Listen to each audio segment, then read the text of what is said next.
Okay, this is a bench test to show how the countdown tower, the multi-tower, uh, uh, reacts when you have it configured for to indicate which lane color has just crossed the sensor. So you go into track setup, expert setup, configure, and then go into LED string 1. And we chose to set we chose to create sets of 5. The first 5 is set for lap indicator 1. So that's set 5 times for lap indicator 1, and then lap indication 2, lap indicator 3, lap indicator 4, so that the lap color is indicated on the multi-tower each time the sensor is crossed. Now the multi-tower could be placed standing up near the track for this configuration, or you could even have it supported above the track so that each lane color lines up in the bridge above the lane of that color. So example, purple would be, lane 4 might be purple, so that you're going to set lane 4 to be purple, or lap indicator 4. But the best way to show you is go ahead and show you what it's like in the race. You got to click accept and update, otherwise your changes won't stick. We chose fuel round robin for this. Click start race. Now, this is the lane order. I'm going to go ahead and jump to the countdown. I set it to 2 minutes to kind of speed up the process. 5, 4, 3, 2, 1, go! Now there's no indication of multi-tower for countdown or heat or race status because this is just configured for lap indication only.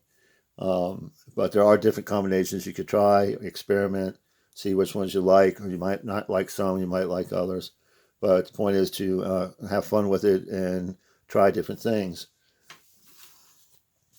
So everybody crossed the sensor, so everybody's lights lit up.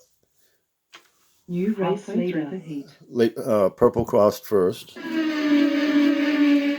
And you can see the tower lit up in each appropriate color. So let's say red crosses first. New race leader. Red's going to show up, then white, blue, new driver record, and purple. So it doesn't have anything to do with what lights up, has nothing to do with who's leading, but it just indicates that that color just tripped the sensor and created a lap. So let's say 2 cars cross at the same time. You'll get 2 lights.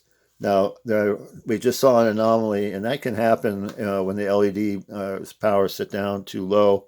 I have it set at 25 so that you can try to see the LEDs as good as possible.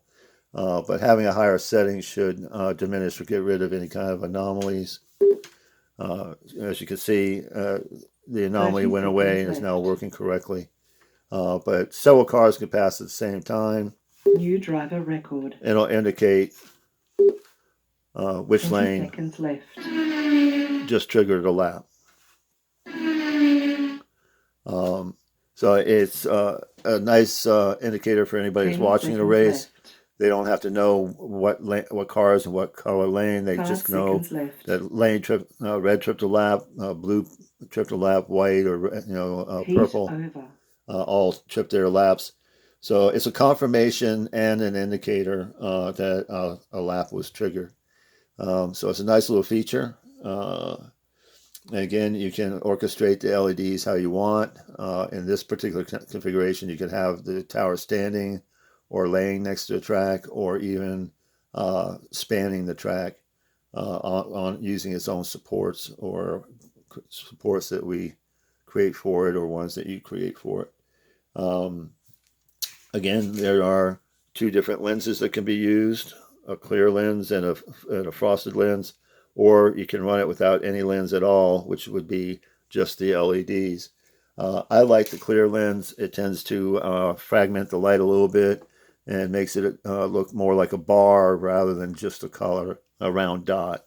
If you took the shields out completely, they would just light up as a round dot. But with the shields on there, it does diffuse the light a little bit, and it causes it to look differently depending on which lens you're using. Like to again thank Race Coordinator.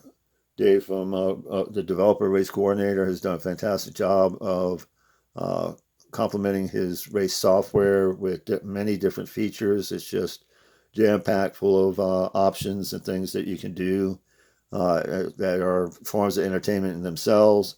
To just configure these things and see how you like it or how people approve of it or say, hey, let's try something different.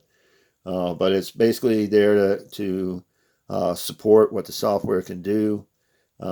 We enjoy putting together the prototypes and then fine-tuning those prototypes so that they're consumable.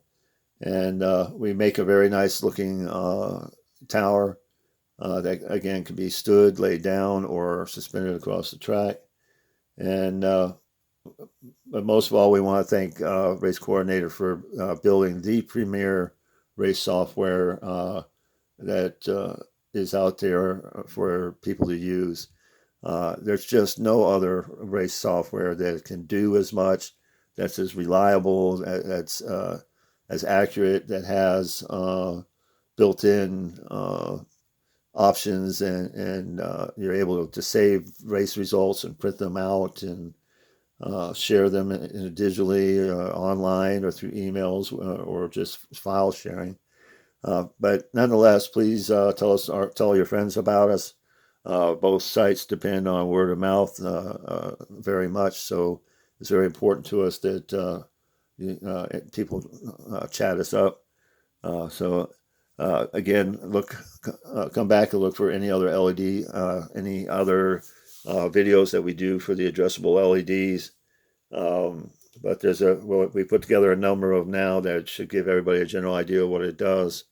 And as we get time, we'll probably post more. But this is our first blush at it. And as mentioned, it's real tricky to try to get these LEDs to look as good as they can on camera. But they are in person outstanding, and they look very, very good. Thank you for your time, and we hope you get one of our systems and go with one of our multi-towers. Thank you very much.